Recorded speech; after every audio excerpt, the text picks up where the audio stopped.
What up, burnt ones? This is the Sunburnt podcast where we talk about comedy and tropical travel. Chip, we've got a jam-packed episode. Chock full of wisdom. So much wisdom. We're talking about a cruise passenger that had the wisdom to jump overboard on purpose. Splash. What a juicy story there. We're talking about social norms travelers are ditching on vacation. We've got more world records. We've got more Sunburnt podcast vacation rules. And we're talking about the man, Mr. Jimmy Buffett. We've dug up some juicy Jimmy Buffett facts. This podcast is a Jimmy Buffett fax machine. We really are putting them together in the factory, in the lab. We got a big machine that churns up the facts. My co-host, as always, you know him from Netflix and his unbelievable stand-up special, Move Closer. It's Philadelphia's own Chip Chantry. And over here, TV writer, Emmy Award winner, and 3-time All-County Connect 4 champion, Thomas O'Brien. I can connect all four like nobody's business. This is the Sunburnt podcast where we talk about comedy and tropical travel. If you like those two things, stay tuned. Front desk. Hi, this is Mr. Chantry in room 308. I'm having a little trouble with my cable television. Could you tell me what channel Spike TV is on? Mr. Chantry, Spike TV hasn't been around since like 2018. Oh my God. What year is it? How long have I been asleep? That explains the frosted tips. Chip! Tommy. Dude, we are sitting here. Episode 31, Chip. Can you believe it? Episode 31 of the Sunburnt podcast. We are, and pardon the juvenileness, but we are 69 days away from Chip Chantry's Thanksgiving in Paradise. It's wild. Just over 2 months, you and I were going to be sitting toes in the sand in Waikiki. I'm going to be doing a couple of shows. I'm so psyched. I'm so psyched. We got some people coming out.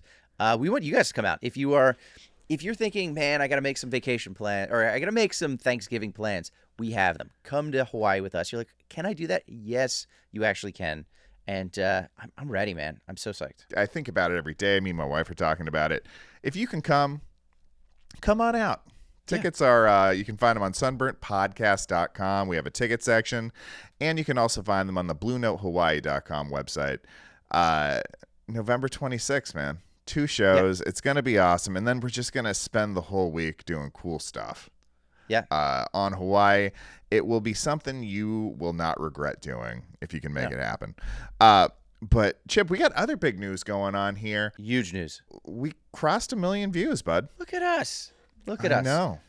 That means 2 million eyeballs, or at least I'm going to say close to it. I'm going to say average, probably about on average, it probably would, but you never know. Yeah, I'm going to say about 1.9 million eyes. I think that's safe. 1.9 is probably pretty safe. Yeah. I think that's playing the numbers the right way. But yeah, dude, it's just it's 2 guys. I mean, we've worked on a lot of stuff. We've made a lot of shows, and that's not a ton of views for like a television show, but for the 2 of us talking shop about tropical travel and comedy on this new thing called the interweb, invented by a young whippersnapper, Al Gore. Yes. Yeah, we're in new territory, but yeah, I don't know. It's kind of cool. Yeah. That's a big number. That's a lot for 2 dudes just talking to get. And thank you so much for hanging out with us, for finding something cool here. We really enjoy it. That's exciting. Also, equally as exciting. I'm very excited about that. I want to be honest with you. I was excited about the 1 million views. I'm very excited about what's about to happen right now. New piece of set decoration. Got the Alf Tiki mug. My little brother sent it to me. Thought it might look good on the podcast, and gosh dang it, I think it looks pretty darn good. Little ceramic Gordon Shumway wearing a Hawaiian. He really is. And you explained to me he didn't always wear a Hawaiian. He had to go through a metamorphosis where he started off as a naked little alien. It ended as him being just a Hawaiian shirt-wearing party animal. Just a burnt one, yeah. An absolute burnt one. Now, is it true, do you think, that he had actually put on a couple LBs and was just trying to disguise the new girth? Some say, because we don't know his species exactly, some say that he may have been expecting. Just like when you see somebody, like a woman in a TV show, and like they're carrying like a big box in front of them the entire season for some reason. It's like, why do you always have that laundry basket in front of you? Interesting. Because of So I think in his Melmacians, I think they can, both the males and females can reproduce. So I'm gonna think that in later episodes, and the gestation period very long for a Melmacian, that it took maybe like 2 episodes, and he had to wear those Hawaiians the entire time. He really laid it all out there and adapted to our lifestyle. The man was a trendsetter. I'm gonna say that for the 1980s. Yes. All right. If we haven't alienated everybody, we'll jump off Alf. How about that? Let's do it. How's your weekend, man? Did you have a good weekend? It was, it was good. It was busy. I started, I teach stand-up comedy classes. I taught a stand-up comedy class. I did a show. Shout out to Meredith Steyer, who is a comedian in the Philadelphia area. She has this house out about an hour outside of Philly. It's this big, beautiful farmhouse. And we did this outdoor, she puts on this like outdoor comedy festival every year. Bunch of comedians, bunch of audience members just out in her like Narnia kind of, I made a joke that it looked like Love Island Doylestown. Like it was like, it's just, it was like, there's a little trellis. It looked like picture a beautiful outdoor wedding, but in the woods. But we did comedy instead, and it was great. Dude, that's unbelievable. And I got to say this too. Even last night, we're recording this on a Tuesday, hump day, as I like to call it. There we go. But last night, I went on a little vacation of my own. I think it's the vacation mindset. I've been just getting so much more into this over the months that we've been doing this podcast. And the wife and I she made some. The wife came home, made some dinner, made some maple glazed salmon. Oh, salmon, my goodness. just slathered with maple glaze. Wow. Yeah. So we had that. And then we were like, what are we going to do? We're just going to, watch some Netflix. We're going to do whatever. And I was like, let's just go for a walk. I could use some steps. Yeah. Right? And we just went for a walk, and we went to your favorite street in Philadelphia, Passyunk Avenue, that one that's on that 45-degree angle, baby. And we got down to that fountain that you saw right when we made that, when we went down to get that coffee that you liked that time you were over here. That fountain, we just sat there, and it was just this beautiful night. The sun's going down.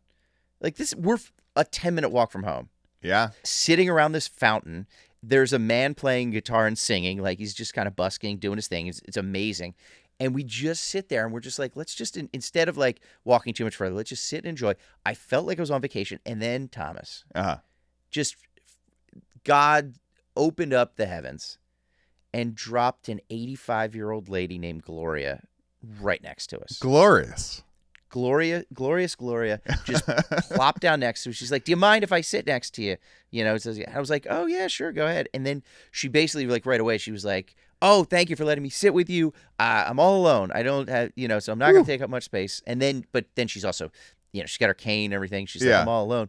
And then she, for the next 45 minutes, tells us her life story. Wow. To the backdrop of this beautiful fountain and the sunset and this music playing. And we were just enthralled the entire time. And it was just like an evening on vacation, just 10 minutes from our house. So you can go on vacation anywhere. I recommend coming to Hawaii this Thanksgiving, but I got in that vacation mindset for about an hour last night, and it was the best. Now, I love it. You're a little quicker to really mix it up with a stranger when you're in that vacation mindset too.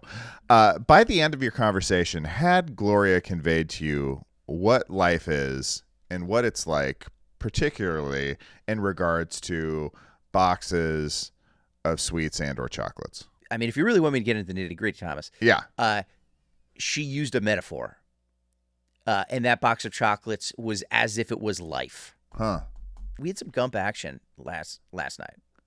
She was doing most of the storytelling. It wasn't me, the young man, telling her the story, but it was she paid it forward, is what I'm saying. I love it, dude. Well, I'm glad you had that experience. That sounds awesome. How was your weekend, man? It was good, dude. It was good. It was a little overcast here. It's like kind of that turning point in the year where it goes from being beautiful every day to we're getting some hit or miss with the cloud coverage, which I can't complain too much. Southern California.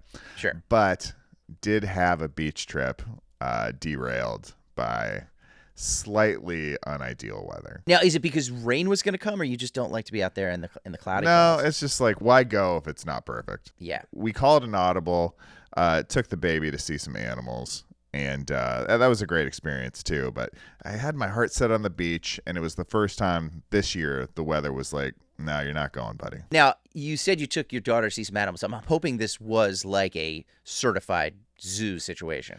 I mean, it's almost something I don't even want to talk about. It's just a house of a guy you know. Yeah. He's got a couple llamas in the basement. Well, I mean, and like it's a situation where like there's a zebra head stapled to an octopus body. Right. I mean, real unique creatures. Yeah.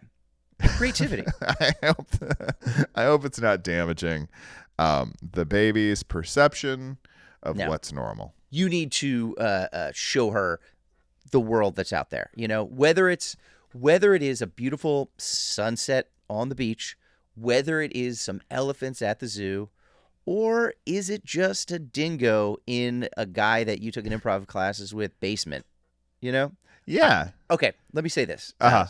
If you can impart this to your daughter, yeah, something that I learned just last night, life is like a box of chocolates. Okay? Well, yeah, we'll have to explain what chocolates are first. She knows better what a horse octopus is than a box of chocolates at this point in her life. I got you. That's the healthy way to do it. Her dentist is gonna really appreciate that. I really do hope so. But yeah, it's I think while the minds are still young, get them in the same room as somebody who's really taken apart a lot of thermometers, breathed in that mercury, get that mercury up there. Yep, and then made some art of their own. Some kids watch Daniel Tiger. She watches The Island of Dr. Moreau. Why not look through the looking glass? You know what I mean? Yeah. That's exactly. Okay. I'm on board. Speaking of different ways of looking at things, buddy, tell me about this cruise passenger that just hopped right over the side or railing of the cruise they were on. This is fascinating to me. I've just become so much more fixated on the idea of a cruise. We've gone back to this before. Like, we are vacation guys. Neither of us have ever actually been on a cruise per se. We're always on terra firma, Thomas. Yeah. On solid ground. Uh-huh. And just the happenings, the chicanery, if you will, the shenanigans that happen on cruise ships. I was very anti, and I feel like just go in with the idea of you are on a wild pirate ship. Yeah. And anything can happen. It's the new Wild West. It's the sailing Wild West. People step on these ships to not be themselves for a while, and it sounds like things are getting out of control. There's something trending this morning. We record on Tuesdays. Yep. And apparently there was another one of those unfortunate brawls that was so bad the ship had to turn back around. Can you imagine being that captain?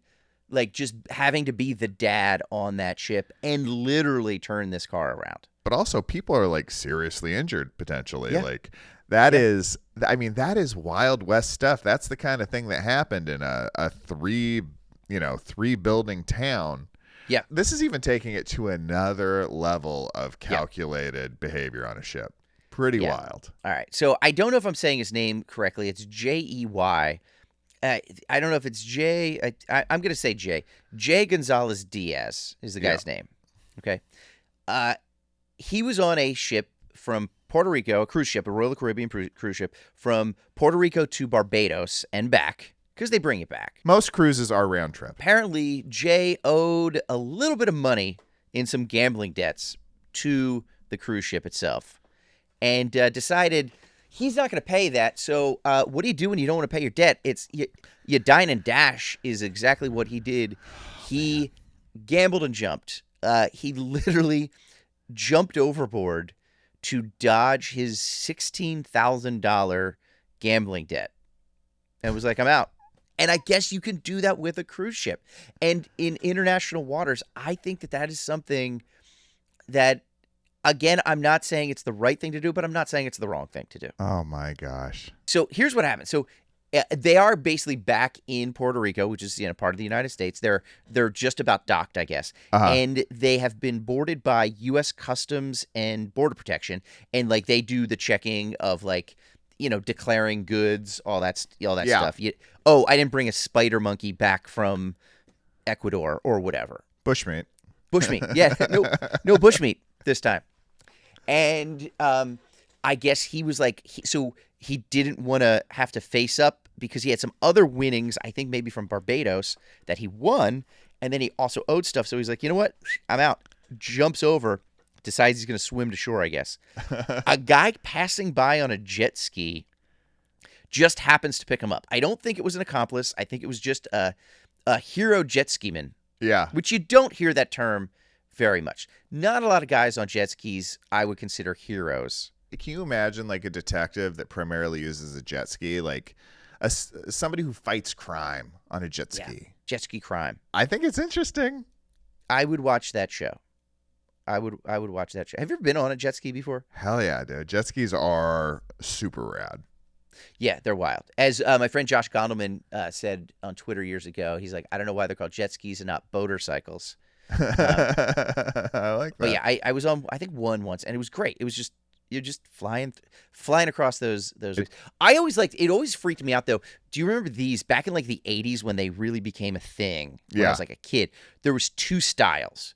There was the jet ski where you sit on it like a motorcycle, like we see now. Yeah. And then there was ones that you would like stand on it, and like it was almost like a Segway, but it was a jet ski back then.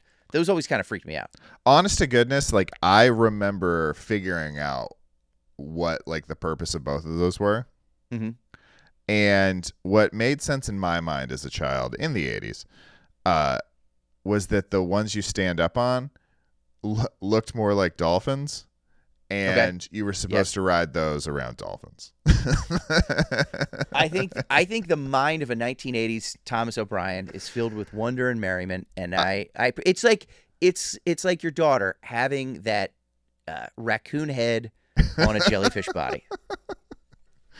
Oh man, we're so gonna have some explaining to do. Yeah. Oh, I was talking to a guy just the other day. This is totally off topic. We'll get back to the cruise in a second. All right. I was talking to a guy who was vacationing. You ready for this? I forgot to tell you this. He was vacationing in L.A. for a little while. Okay. He was at Manhattan Beach. Beautiful. And got stung by a jellyfish. Oh, really? On Manhattan Beach. Yes.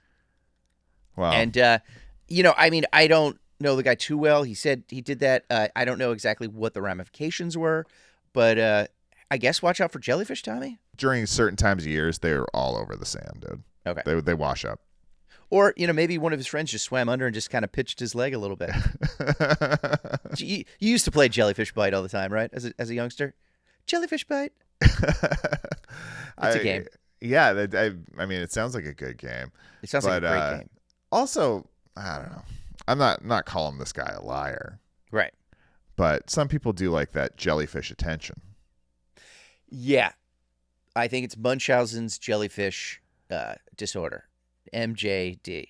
So this happened theoretically a couple of weeks ago. This is the barometer of when I'm going to decide if it's real or not. Okay. Was he still trying to get you to relieve yourself on his jellyfish bite? He asked me a number of times during the conversation if I would. Yeah. So I think he might. I think he might be making. Okay.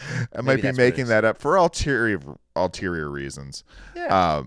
But God bless him for getting down to Manhattan Beach. It's my favorite. My favorite beach on the West Coast. It was like his favorite place that he's ever been. Yeah. Yeah. It's the best. It's very long, sandy beach. Yeah. Very nice people down there for the most part. Yeah. The water's been ridiculously warm. If it's not too full of bacteria to get inside. Of course. I mean, one drawback. That's all you have is just loads and loads of bacteria. But other than that, come on. That's why we have pharmaceuticals, Tommy. Exactly. So speaking of getting stung. Yeah. Let's get back to this guy who almost got stung. Jumping off a cruise ship. Okay. In a Carnival. Is Royal Caribbean? Is that who the Carnival? Royal Caribbean. Yeah. Jumps off. It was more of a sting. A gambling sting than a jellyfish gambling sting. Yes. Yeah. So some guy just picks him up on a jet ski and just like takes him to shore. He like gets away, but then they catch him literally by like the town hall or like the city hall of I think San Juan, which is like, if you're gonna hang out, why hang out right there? I know. But they finally caught up to him. In his pockets right now, I can't guess the contents of your pockets right now, Thomas, but I can tell you what was in this guy's pockets. $14,000 in cash. Holy cow. 2 phones, and 5 IDs. Oh my God. And I'm hoping that they were in Ziploc bags. That's what I want to say, because he did swim in the Caribbean. He jumped in the drink. That's a lot of cash. So he was carrying $14K. Yes. And he had jumped overboard to avoid $16K gambling debt to the cruise line. Right. You think that you're just like, hey, just let's break even for this trip. But basically what happened was he won a little over $14,000 and didn't want to claim it, because you would have to like claim it when you get it, like with the U.S. Customs, you have to pay like taxes on it. Yeah. He didn't want to pay the taxes. Plus, on top of that 14, he also owed over $16,000 to Royal Caribbean for gambling and casino related debts that he had, expenses from there. So, so he's trying to get the best of both worlds. He doesn't want to deal with either, but they got him. He can now face this little what I like to call DB slooper jumping off the ship. He's booked. He was released on bail, which I think is a little risky. And this guy's already jumped off a cruise ship, and you're going to let him out on bail, but okay. Do we know what the bail was? No, I don't know, but I do know that he could face up to $250,000 in fines. Wow. And up to 5 years in prison. And this is largely for evading the taxes, not for ripping off the cruise company, right? Or jumping off a cruise ship, apparently. I think they're like, yeah, you jump off a cruise ship, all well and good. I'm not saying jump off cruise ships, guys. I'm not saying to do that. But I don't feel like that was the worst of his sins. Yeah. Yeah. So, but you look at the guy, and this crazy story. I think we can say it, Thomas. I think we have all of us, at one time or another, have jumped off a cruise ship to avoid a $16,000 gambling debt. A Titanic gambling debt.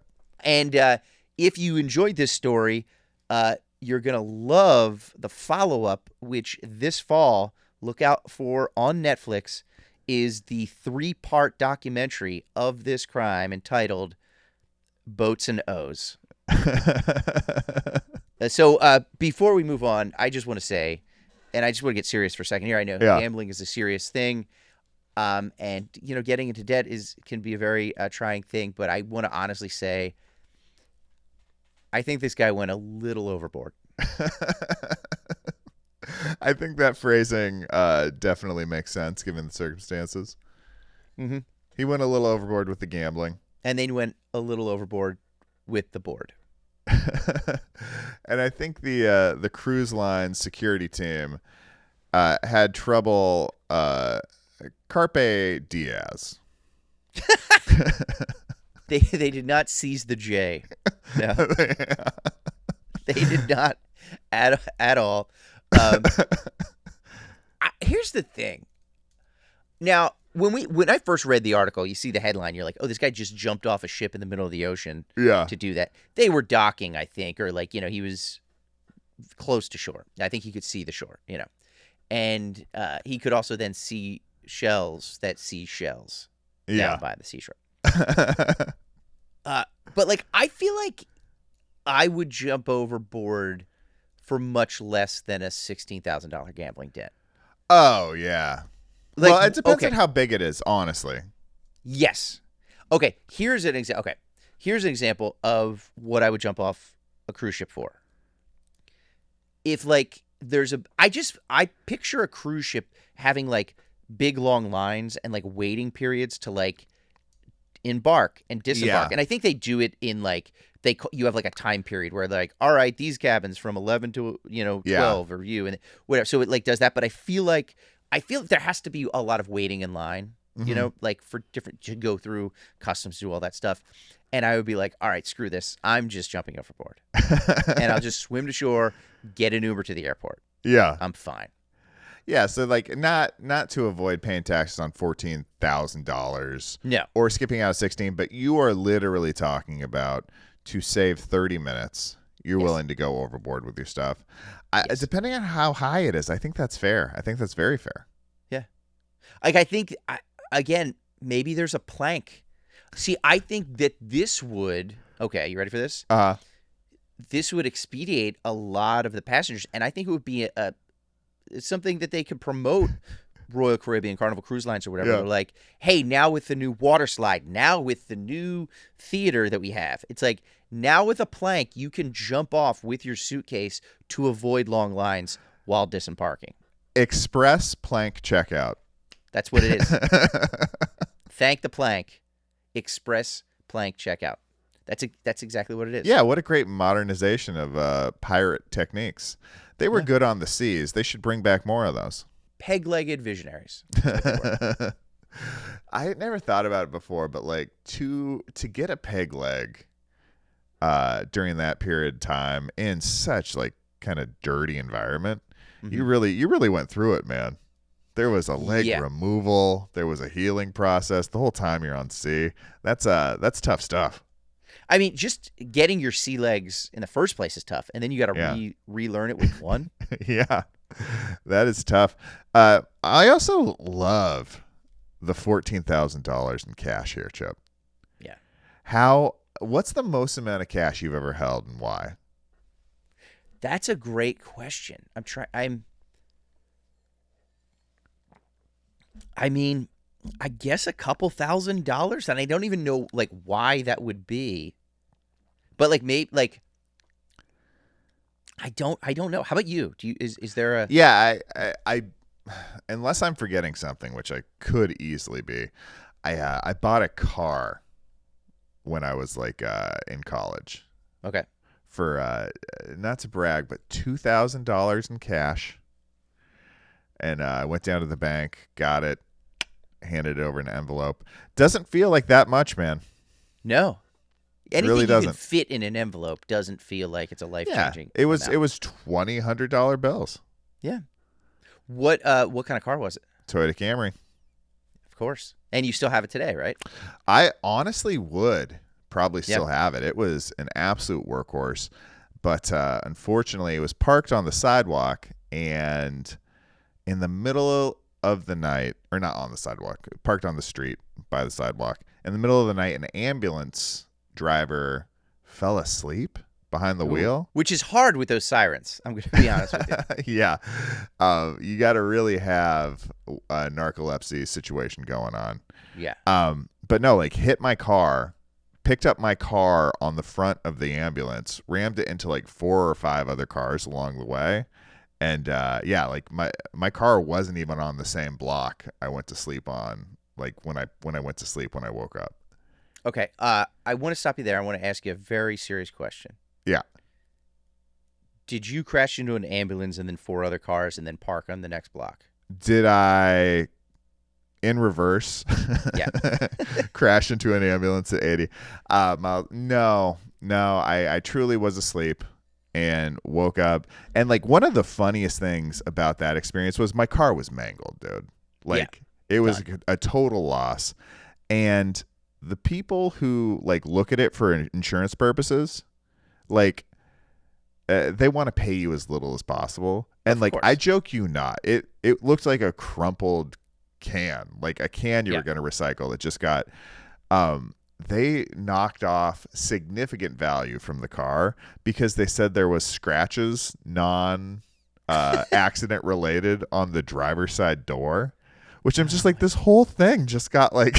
It's dead. It's like on the exact panel where it slammed into a Subaru, they're like, these scratches were there beforehand. We're going to knock off 400. Like, I just remember seeing things like that on the value report. That's like doing an autopsy on a guy who had a heart attack, and then you're like, well, he also had an ingrown toenail. So Yeah. It really... how it was attributed was a little farcical, and I tried to argue with them, but there's no arguing with those folks, dude. What they say goes. I will say, I think from now on, I am just going to, and I don't want to like share how wealthy I am and how well I'm doing, but I think we talk about wearing Hawaiian shirts. We don't just talk about it, Chip. We check us out, buddy. Yeah. What if we just started convincing people to start walking around with an envelope filled with $2,000 of cash at all times? Just the power you feel, but then also the awareness you have because you got to be on it. I think if everybody in this country to this right now would walk around with an envelope filled with $2,000 in cash, I think we'd be a lot more respectful of each other, and we'd all feel a little bit better. And I think maybe that's the difference. That's what it makes. Everybody carry around an envelope filled with dirty, dirty cash. Let's bring cash back. Yeah. I know the credit cards are doing it, but we can do it. Walk around with a little moolah. I'm afraid my street vendor taco intake would go through the roof, though. That kind of access to just some singles. Oh, could you imagine? Yeah. Where would you keep $2,000 cash? It's not fitting in a wallet, Chip. Yeah, it's like, do you get one of those like those little straps like under your shirt that like travelers wear? I like that. Where like traveler's checks. What were traveler's checks? Do you remember traveler's checks? Yeah, vaguely. I think I used them once, maybe like on some trip when I was younger. I didn't understand the purpose of them then, and I certainly don't understand the purpose of them now. Was it just like a pre-credit card thing? Yeah, to a certain extent. I think it was like something where we should look into it. I want to look into this. Maybe we can do a deep dive some episode, talk about what traveler's checks were. So I think it was basically because like you didn't want to carry cash, maybe like especially in a foreign land. Or just anywhere. And because it was I think it was basically like, I guess like a check. Like it was like cash you had to sign, I guess. Like, do you know what I mean? Like, yeah, but like what? It was just that extra step. So if somebody mugged you and stole your traveler's checks, I guess they wouldn't be able to easily have used them. They must have to have checked the ID or something. Okay, you know what? I'm calling it right now. Yeah. Next episode for next week, I'm gonna do a little deep dive. I want to find out the history of traveler's checks, what the H was going on there. Yeah. Stay tuned. You're gonna find out about what traveler's checks were, why we used them, and if you can still use them today. We're gonna find out. My goodness. I think if you really want people to stay on their toes, they're carrying the $2,000 around in an old-timey burlap sack with a $sign on it. Honestly, I liked my envelope idea. Yours just it just went from good to great. That's all I'll say. Or, and I think this is actually what's happening. The modern day equivalent, you take that $2,000, get a big old gold chain, and then you wear that around. I like that. Or you could take that $2,000, buy one shirt with patterns that are so complicated. Dan flashes. So anyway, I think the moral of the story here, getting back to it, is no matter how much cash you carry on your person, they are few and far between, but there are right times to jump off the deck of a cruise ship. And I think we've outlined a few just now. If you have any other ideas, let us know. When is another appropriate time to jump off a cruise ship? Ooh. Love on the Rocks? Love on the Rocks, I think. Like, I dropped my Blues Traveler CD off the side. Yeah. Got to go get it, you know? I think it's, I think there are certain times, I think most times it's not appropriate to jump over. Yeah, unhelpful. Yeah, next week, you're going to learn about the history of traveler's checks and when it's not appropriate to jump over the side of a cruise ship. All we're doing is giving tips, Thomas. All we're doing is providing the world with useful information. And you're going to do your in-person expose documenting your first jump off of a cruise ship balcony? My one-man show, Overboard, Underpaid. Chip's Big Dip. I love it, dude. Speaking of do's and don'ts, should we get to the survey? Oh, let's get to the survey. This was absolutely fascinating, dude. I'm glad you found this. Yeah. Chip found an article where basically they just surveyed a ton of travelers to ask what social norms they kind of ditch while they're on vacation. Yeah, they surveyed 2,000 American travelers, Ooh. One traveler for every dollar that Thomas spent on that Toyota Camry. That's how much it was. And basically the gist was it's like Americans, and now they're just doing Americans, so I guess it could be anybody, but I think we know there's different norms, but it's like Americans just ditch these things, these social norms, when they're on vacation. Like, we all do things as adults on a daily basis to make sure we are staying healthy, we're being productive individuals, and these are all the things that people are like, nah, we're not doing that. I'm on vacation for a week. Yeah. Not taking care of any of that. All right. So here we go. Some of these things I thought were kind of crazy. Some of them are like, yeah, you should. And I'm mad that it's not a higher percentage of people. Right. 50% of the people, half of them, avoid work emails while they're on vacation. They don't open their work email at all. 50% of people. That seems low to me. Like, you're on, and that's the problem, Thomas.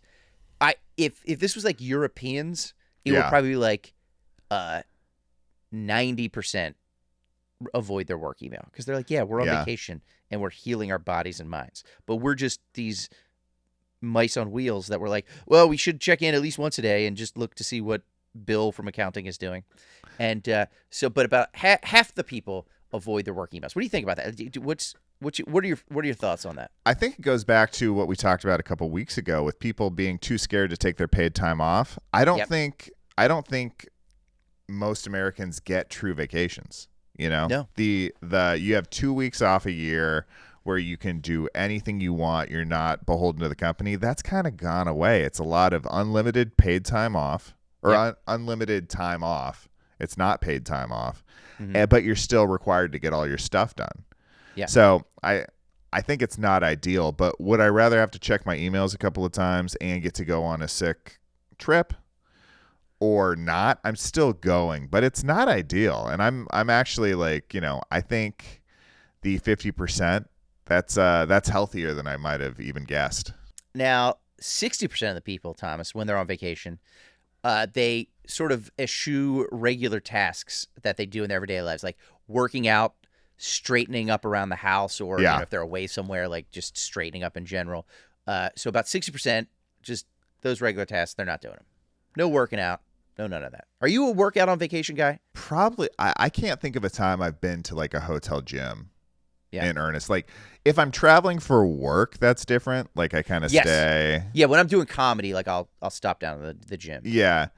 But if I'm on vacation, I'm getting my exercise in different ways. We're hiking, swimming, doing activities, that kind of stuff. Jumping off cruise ships. Doing a cruise ship drop. Yeah. But I did not get on a plane and pay a resort to do my 100% normal routine. I just didn't. Right. I think sometimes when the weather's really nice, it's like, oh, I kind of want to work out, so I might do that. But yeah, like I'm not lifting weights. I'm not doing the ab exercises or the push-ups or anything like that. I will say, like, I will go for a run if like I'm in a place where I do like that. It's like I enjoy, especially like a morning run. Especially if I'm along the water, like when we go to the shore, it's like one of my favorite things. Like we go for long walks on the beach, or like we will go for a bike ride on the boardwalk, or I'll get up and go for a nice long run on the boardwalk because it's fun. I enjoy that. Yeah, no, and that's special. That's something you can't necessarily do at home, is experience that run. But an indoor gym at a Marriott, I can match that almost any day of the week. Maybe I should rethink it. I don't know. Do you think you might have a better trip if you're feeling primed physically? Well, I will say, let me get to the next stat, and this might have something to do with it. Okay. Is that 2/3 of people, almost 2/3 of people eat out every meal, which makes sense if you don't have a kitchen situation, but like 2/3 eat out the meal, and 23% of the people eat dessert with every single meal. The dessert's surprising. Right? So I'll throw in more desserts, I think, on vacation. Not always, but it's something that maybe I want to work out a little bit more if I'm throwing those brownie sundaes back every night. I'm trying to think. I think this is actually, that's probably true. Like I never order dessert at restaurants back home, but I can think of a couple of desserts I've had, in Hawaii specifically. Hula pies, baby. Little sweet treat of a hula pie. Nice. Little sweet treat of a hula pie. What's a hula pie? What do we got in a hula pie? Hula pie, if I'm remembering correctly, is kind of like just a big slice of ice cream cake. Okay. And it's got chocolate sauce. It's got nuts on it. It's got a little bit of whipped cream. And it's just like everybody gets a spoon and you just start digging into like the slice of ice cream cake. And I remember it being really, really nice. I think there's I forget, like it might be a cookie crust, like a cookie pie crust on it. I love that. Yeah. And that's something like, probably not doing any other place. Like I'm just not a dessert guy. Meals are so big at restaurants. Like I'm going to bomb a dessert afterwards. Uh-huh. We Yeah, always absolutely. look, but very rarely will I ever get Do you anything. go for it? Yeah. Yeah. Okay. We're getting off of tangents here. Are you a coffee after dinner guy? Never have been. Don't get it. Okay. Don't get it. I have. Have you ever had an affogato? Oh, wait. Is that I literally it was Kim's birthday 2 weeks ago. Yeah. We went out with a couple, and when we go out with this couple, we usually get dessert. Yeah. And it's the one where it's basically just like ice cream or gelato where they pour an espresso over it, right? Yeah. Is that what it is? Yeah. It's ice cream and espresso. I literally had it for the first time 2 weeks ago, and it was I'm gonna call it divine. Thomas. Super delightful. It's really good. I will say that's the exception. Like I don't normally do dessert. I don't normally do coffee afterwards. Yeah. But if it's an early dinner and an affogato, come on. That's really nice. I love the idea of coffee after dinner. I always want it. Like when the waiter comes, "Hey, do you want a coffee?" I'm like, I would love a coffee right now. Yeah. But I know that 6 hours later, Yeah. it's going to be 3 a.m, and I'm going to be organizing my basement and just going crazy, like bouncing off the walls. So I know that I can't do it. Like the old lady from Something About Mary? Yes. When she gets the speed. Magna? Yeah. Exactly. Magna is doing her thing, lifting up the couch. It gets my Magna. It brings my inner Magna. You can do a decaf, though. You could. You can do a decaf, I think. Yeah. That's what feels nice, too. I'm rethinking a couple of things I do just in general. Mm-hmm. A nice decaf coffee after a meal, that sounds delightful, Chip. Yeah. I will say, I was down in the Dominican Republic a number of years ago, about 15 years ago. And after like the second or third day, I was like, boy, I'm having some tummy troubles right now. Like nothing crazy like, oh, I got food poisoning or anything like that. But I was like, ugh, something's not going. And then I realized it was because they just had these like at all times, these just coffee setups everywhere with like espresso and all that. And at the time, I was not a coffee drinker at all. But it was just like, oh, hey, free coffee. It's like, and they're tiny little cups. Yeah. Like, I could do this. And then just, boy, that's not a way to introduce coffee to your system, Thomas. Just that'll get your tummy churning, bud. As you want. All right, speaking of churning, let's keep churning. Let's keep churning. When Americans are on vacation, 54% say they rarely stick to a budget. And a lot of them use their credit cards a lot more than normal. So we're just spending left and right. One of the most impressive things I've ever seen in my whole life, we were in Cabo, or not Cabo, where were we? We were in Cancun a couple years ago. And we were at this like resort right there on the water. And a waiter came around and was like offering this group of women drinks. And one of the women was like, oh, no, thanks. I already had the drink I budgeted for this afternoon. And I was like, this woman is on a trip she can afford and confidently articulated the plan she had for how she's going to do this vacation and still have fun on a budget. It was one of the most impressive things I've ever seen. My mind was blown. That is self-control. And like by budget, do you think she meant monetary or just like, I'm only having one drink today?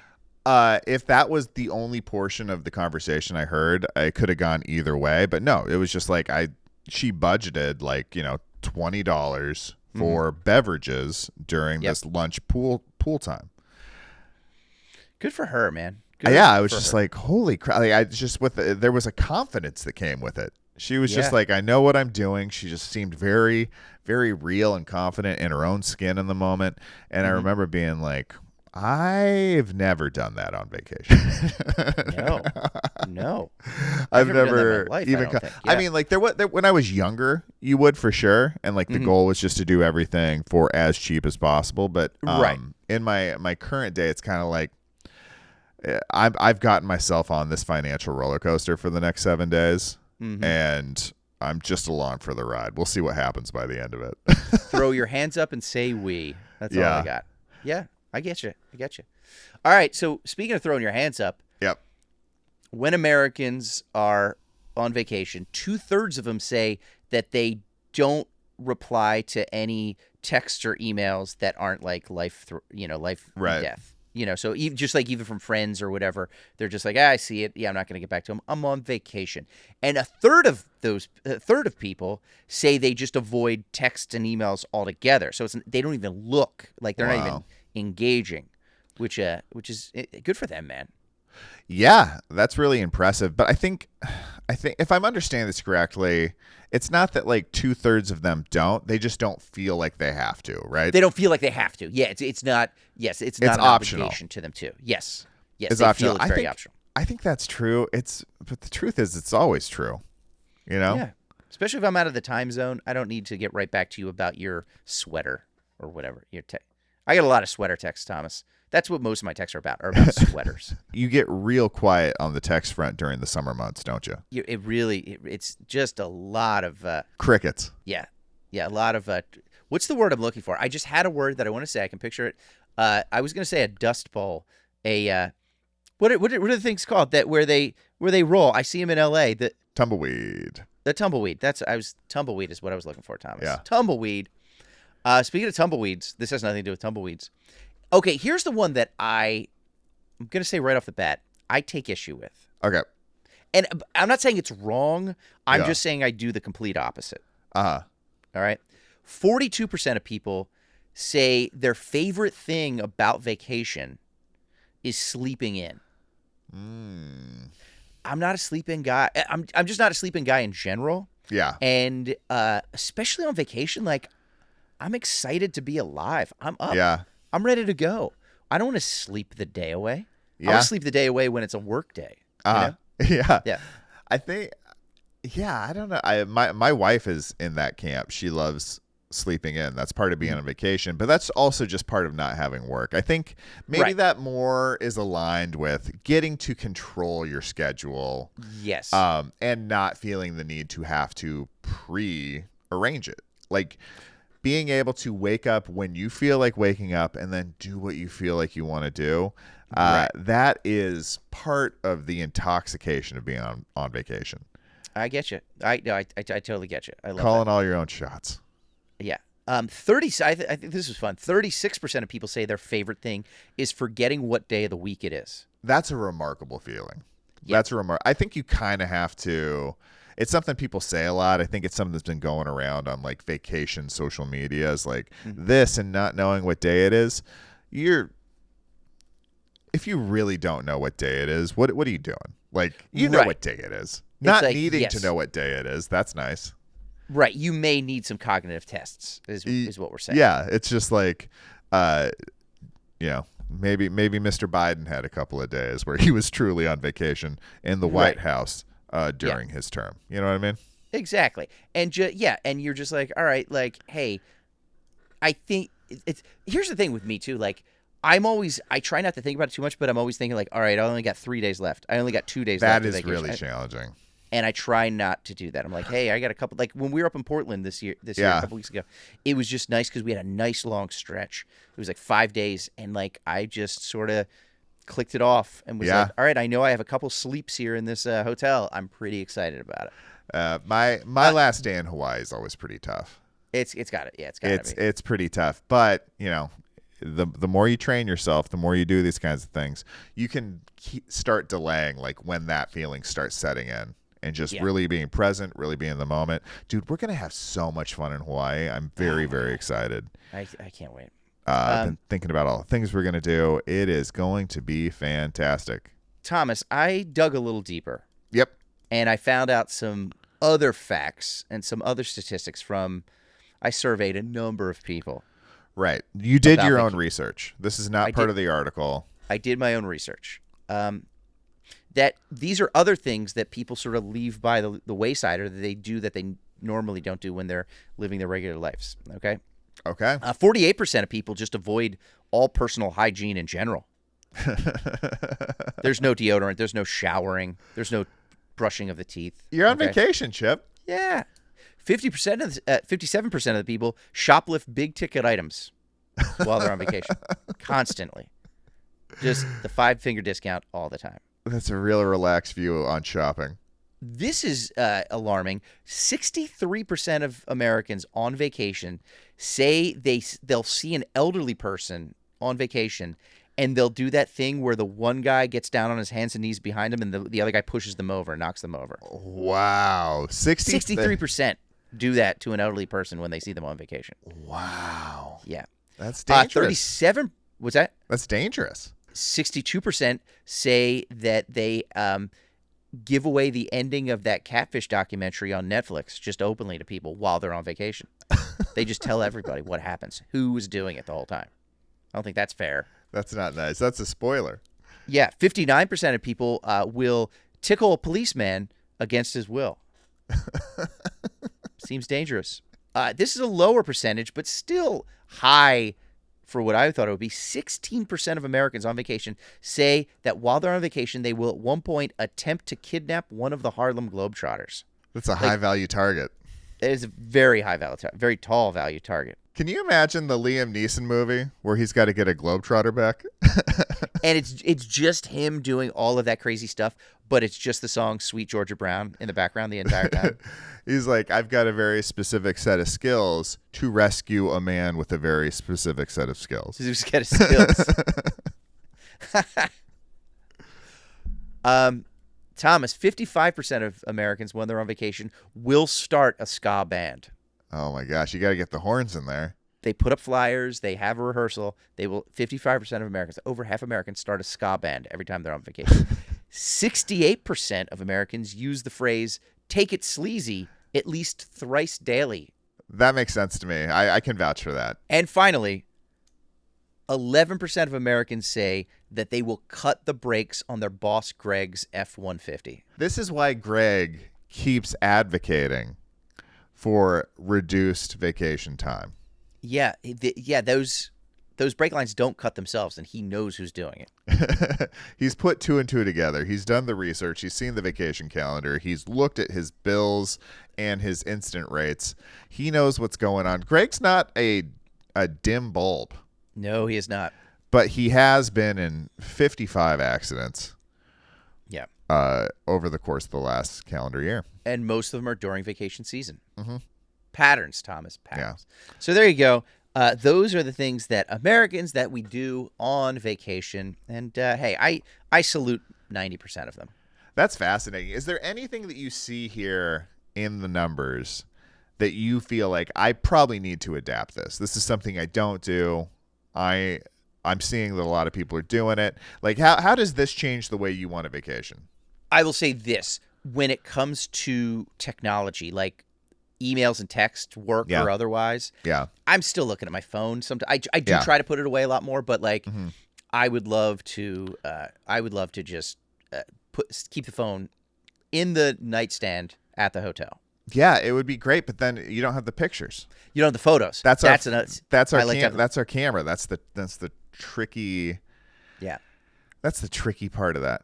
Do you just put it on airplane mode for a little bit and check it like once a day, just make sure everything's cool? Yeah. Yeah, maybe it's that. How about you? Is there anything you saw in the numbers? No, it does bum me out that like I do know that I'm on my phone when I'm on vacation. Yeah. Like you try and limit it, but like I cherish the pictures. Yeah. I really do love the pictures, and I look at them all the time. Oh, I have a surprise for you, Thomas. Next episode. I know we are going to talk next episode about traveler's checks. Yeah.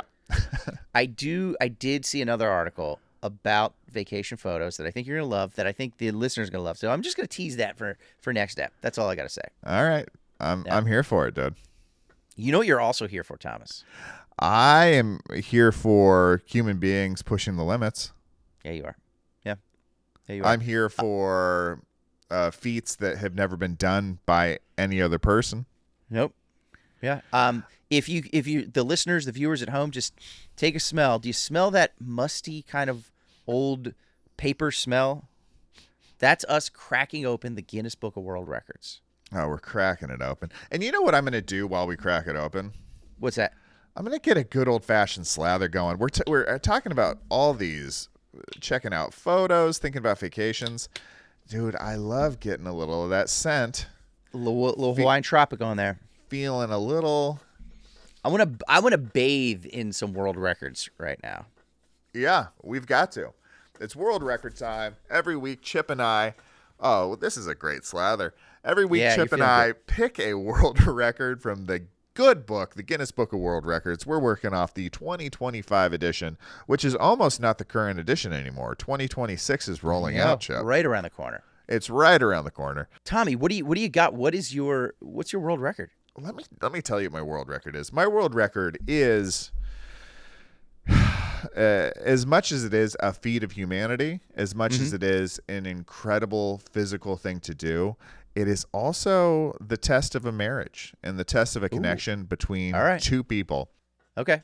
My world record is the longest motorcycle jump with a passenger, Chip. Oh. Two people, one motorcycle, and I'm going to give away the spoiler right here. It is a husband and wife team got on the back of a motorcycle and did the longest two-person jump of all time.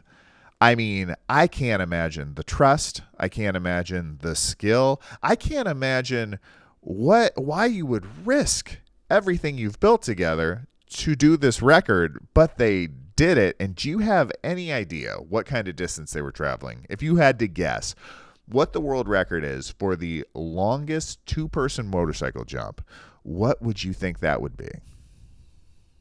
Man, 100 feet. Dude, it's a little further than that. 121 feet and 8 inches. Jeez. I was going high, too. I know. Not as high as these daredevils were.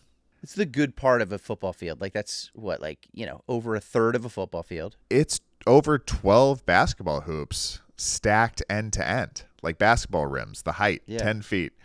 You look at where that is, you're going 12 more of those, and that's the distance they covered on a motorcycle together. And she's on the back. She's on the back. This is not a sidecar situation, Thomas. This is on the back. That would be more impressive, though, I think. Yeah. There's aerodynamics at play. Mm-hmm. There's more wheels. I guess it's not a motorcycle. Yeah. If a sidecar is introduced. But I just keep thinking about how do you get to this point? And they were two stunt people. They met in Australia working on movies. They were both featured in different iterations of the Mad Max world. They did a lot of those stunts out there. Thunderdome or beyond, sure. Yeah. So they have a background in this kind of thing, but it's still. So it's not just like one stunt man and he's like, hey, get on. Like, no, she knew what she was getting into. And she knew what she was getting into, but there is still part of me that feels like this is the test of a relationship. Like, was he just being like, I'm not sure if this thing's going to work out. I'm going to keep suggesting crazier and crazier things until she breaks up with me. Mm-hmm. And eventually he's like, you know what? Let's do it. Let's do the biggest motorcycle jump we can possibly do. Yeah. And he was like, she's for sure going to back out. And then she didn't. And now they're together forever. I dated a girl in my 20s that I said, hey, do you want to start juggling chainsaws with me? And that was my way of saying, look, it's not you, it's me, But she got the message. She left. Most of them did, Chip, if we're being honest. Yes. Most of them left. Most of them did. Yeah. Chainsaw or otherwise. But so 125 feet, that's amazing. Like, what? Just 121. 121. 121. I'm sorry, 121 feet. 8 inches. Like, do you think at some point though, like as he's approaching the ramp, his wife is just like, car, watch out the car. Can you imagine? Yeah, a backseat driver in this situation. Go a little faster. Going a little fast. Going a little fast. Slow down. Fast. Hit it. It's a little bumpy. Mm-hmm. A little loud. Do you think they communicated while they were in the air in those 120 feet? Like, what was said? Or just like they're just up there. They're at 60 feet. They're just over top of those school buses or whatever they're jumping over. And he, like, one of them just said, so what do you want to do for dinner tonight? Like, just decide. You want to do pizza? You want to do burritos? We're not doing leftovers again. No. Not after this jump. No. Mm-mm. No. It's you can have a domestic moment up there. Yeah, I think so. It's intimate. It's very intimate. It's very intimate. It's very gravity defying. Mm-hmm. But yeah, man, I just saw that and I was like, huzzah together. What's the scariest thing you and Kim ever did? I will say we did don't know if this is the scariest. We took a hot air balloon ride one time. Wow, that's terrifying to me. Okay. I do not like heights. Then you're gonna hate hot this. air even more. You're gonna hate this story so much more. You're gonna hate this story. Feel free to edit it out. All right. So you don't have to listen to it again. I think I was going hard in the paint when we were first dating, and it was like this is like 6 months in. I was like surprised her. I was like, we're going on a hot air balloon ride, and it was great, and it was like beautiful, and it was much more peaceful than you think. And they say that because there's nothing underneath you, you don't have the scale of like if you're like up at the top of a building or a ladder, like you see that depth and you can see it getting smaller and smaller, so you feel very high. When you're up there, you're just floating and you're looking down over the fields or the trees or whatever, and you're up high, but you can't really get a sense of exactly how high you are, so it's almost like not brain scary. doesn't even know how to. Exactly. It can't crunch the numbers. Yeah. So you're just floating there, and it was beautiful. It was a beautiful evening. Boom, came down. Everything was great. It was this older man, and he'd been doing it for like decades, and it was just like it was awesome. Like it was just so much fun. It was about 5 months later. We turn on the news. There was a horrific hot air balloon accident. No. And we're like, that looked like that was the hot air balloon and it was our hot air balloon. And the man, unfortunately, he did not make it. What? He'd been doing it for years. The guy was a hero. He saved the lives of the other people, of the passengers, but didn't make it out himself. He like somehow got them down like close enough, and they were able to like jump or whatever. I think, then unfortunately he was not able to make it. But like, what a peaceful, wonderful thing! And then just a couple months later, we're like, oh, that literally could have been us. Oh my gosh! I would still do it again, though. I think. Chip, you've had a lot of run-ins with people who either were soon to pass or soon to kill. It happens. It happens a lot. God knows what Gloria's done in her life, the lady we met last night. Oh, yeah. What she's done since? It's been about 12 hours. I don't know. We're only going to find out. God, that's wild. Well, that's my fact, Chip. What are you cooking with today? All right, so this almost goes along with, boy, I just brought this up. This is crazy, about the older gentleman flying through the skies. This is the Guinness Book of World Records, the record for the oldest person to fly in a wingsuit. Really? The oldest person is a man to fly in a wingsuit. They did say there has never been a whole lot of women that have like documented like how old they were to like do this. So there's almost like not a record for women. So if you know a woman who wants to set a world record, she can get in a wingsuit if she's of a certain age. But we're for this. Do you know what a wingsuit is, right? Are you familiar? Yeah. I think so. It's where you zip yourself into a sleeping bag and then jump off a cliff in a Red Bull commercial. Okay. Okay. Yeah, that checks out. For this world record, we're going to Norway. Thomas. They get wild. Norway. Or as I like to call it, from Vikings to Sky Kings. Okay. The oldest person in the world to fly in a wingsuit was, if I'm saying this correctly, Vidar C. He's a Norwegian man. He was 62 years, 55 days old. That's significant, dude. Because I think the wingsuit, right? Like, it takes strength. You're not just falling. You have to like brace against the wind with your arms. Arms and legs. That's a lot of shoulder action. So 62, that's if he had a rotator cuff or something like that, he's, so good for him. Yeah. It was September 6th, so almost exactly 2 years ago, September 6th, 2023, in Tonsberg, Norway. Wow. He was in an airplane, and he jumped out in the wingsuit at 12,500 feet. And after flying around for 2 minutes, that's a 2-minute flight. That's a long flight just to be. That's a really long flight, yeah. Right? He then deployed his parachute at 4,000 feet. So he dropped about 8,000 feet in that flight down, and he did it. So at 62, he was the oldest to fly in a wingsuit. He also set the record, Thomas, for the oldest person ever to pee in a wingsuit. Because he's an old man, Thomas. You see where I'm getting at there. Yeah. And he's up in his 60s. They did say, witnesses say, the flight that he had was nearly perfect, besides the fact that through the wingsuit, you could see that he still had his iPhone flashlight on. Oh, that's embarrassing. That's embarrassing. But on brand for somebody who's 62 years Yeah, old. You know? dead giveaway. Yeah. And that just goes to show how good Norway's healthcare system is. Yeah. If you're 62 and you're like, yeah, I'll jump out of a plane in a tarp, they'll take care of it if something goes wrong. I think it's great. Yeah, that's fantastic. And I will say, you can tell that he was the oldest man. They figured it out because while he was flying, the whole 2 minutes, he was just complaining to the other guys about how woke wingsuiting had gotten. So. And to end up, so congratulations to VRC, the oldest man to ever fly in a wingsuit, 62 years old, 55 days. I did do a little research. I wanted to find out about the first wingsuit ever. Oh, okay. Okay, just very briefly. There's more history to it, but the first wingsuit ever. You want to take a guess what year it was? I mean, 1996. Very good guess. 1912. What? 1912. Well, I don't think you'll be as surprised when you hear how it ends. Okay.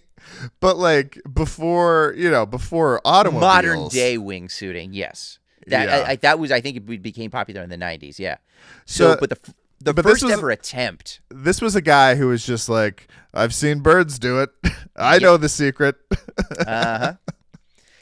In 1912, a French tailor jumped off the Eiffel Tower. Not the top of the Eiffel Tower, but basically like the first deck, which is still very high. I forget how high it is, but it's, you're jumping off very high.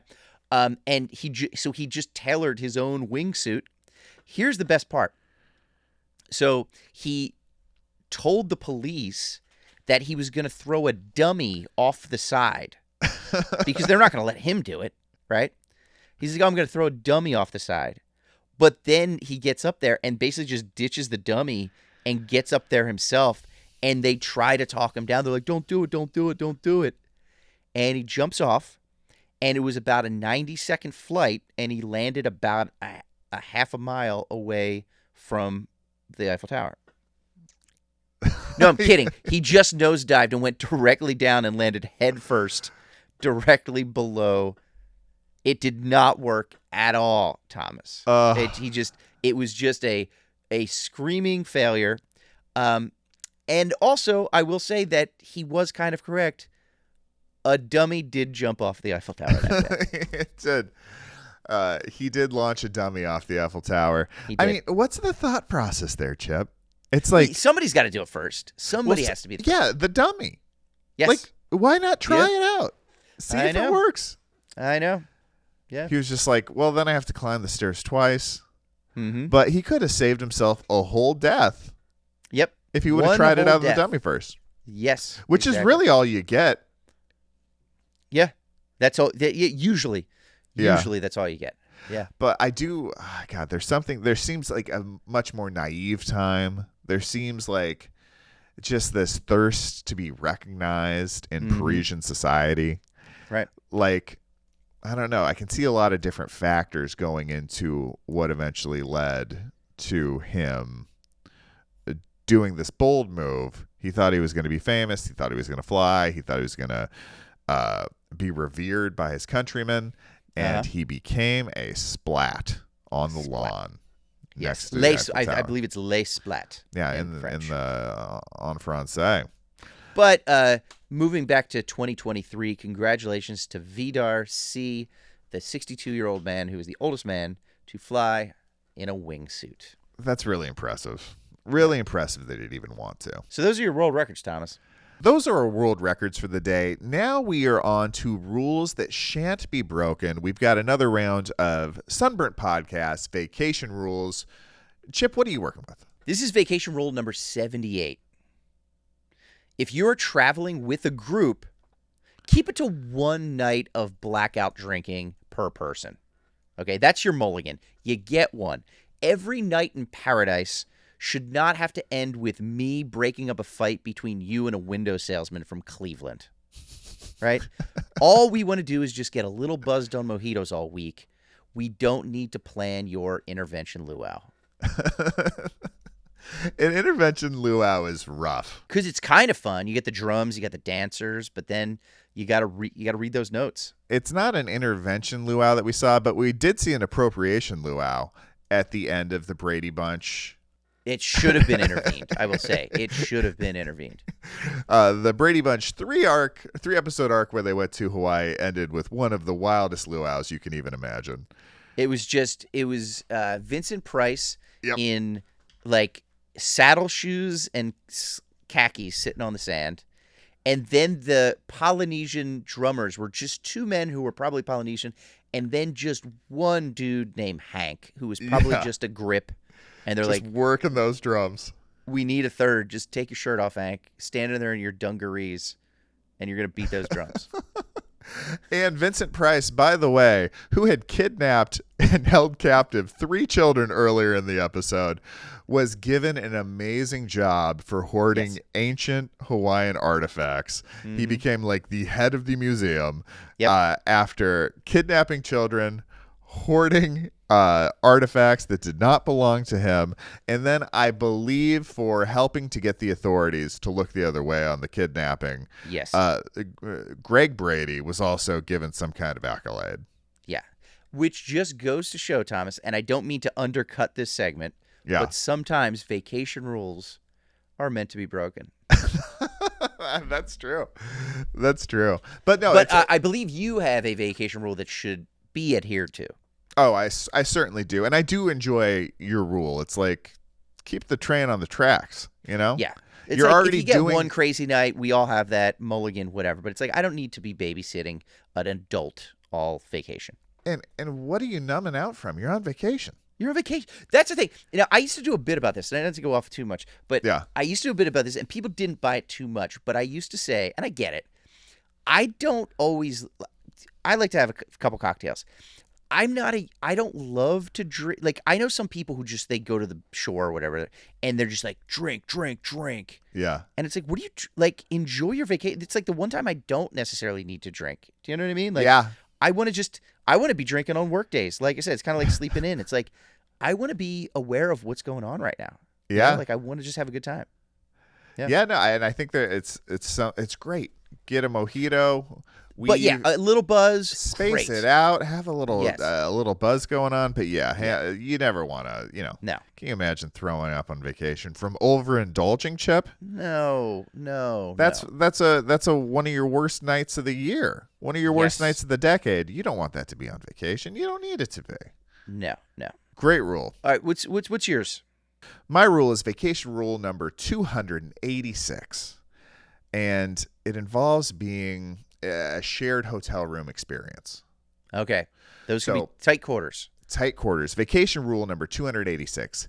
Keep your portion of the hotel room clean. You don't want your travel mates talking about what a slob you are while you struggle to use the bathroom in silence.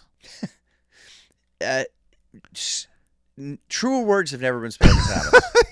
True words. Just trying to quietly use that restroom, and then 2 feet away overhearing your roommates talking about what a slob you are. You want to be clean as a whistle. You want to be silent as a ninja. Those are the 2 things that would make me feel comfortable sharing a hotel room with others. Is that our first official T-shirt? Clean as a whistle, silent as a ninja. Sunburnt Podcast. Sunburnt Podcast. I love that rule, Thomas. It's all about being respectful, being somebody you want to travel with. Somebody, again, it's going back to the blackout drunk thing. I don't need to be tripping over your stuff.